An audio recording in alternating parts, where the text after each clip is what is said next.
ராமதாஸ் வந்து காலேஜ் படிச்சுட்டு இருக்கும்போது அவர் வந்து கீழ் சிவரி. இந்த இவங்க இருக்கிறாங்கள சரஸ்வதின்றவங்க வந்து இது நம்ம நல்லா அங்கே வந்து அது 5வது தான் படிச்சிருந்தது. அந்த பொண்ணை கெடுத்து விட்டான் ராமதாஸ். கெடுத்து விட்டு ப்ரெக்னென்ட் ஆனவொன்னே விட்டுட்டு ஓடிட்டான்.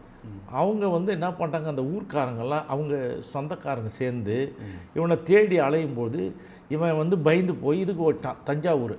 அவர் புக்கில் கூட எழுதுவா, போராட்டங்கள் ஓய்வதில்லை, அதில் வந்து தஞ்சாவூர் ஓடிட்டான், பணம் கட்டாமல் இல்லை, இந்த படுவ பாதக செயலை செஞ்சுட்டு ஓடிட்டான்.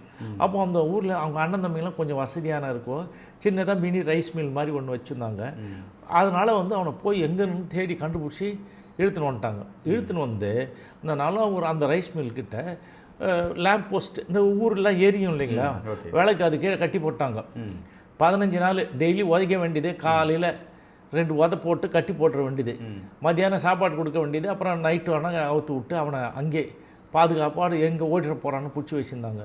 15 நாளுக்கு அப்புறம் சரி என்ன ஆச்சு, இது மாதிரி தப்பாகிடுதே, அதனால் நம்ம என்ன பண்ணுறது பொண்ணுன்னு சொல்லி அந்த காலத்தில் அவங்களுக்கு தெரிஞ்ச ஒரே வழி இவனுக்கே தலையில் கட்டணும், கட்டி விட்டாங்க. அப்படி தான் கல்யாணம் பண்ணிக்கினா. அவன் தான் செஞ்ச முதல் என்ன காதல், இது நாடக காதல்.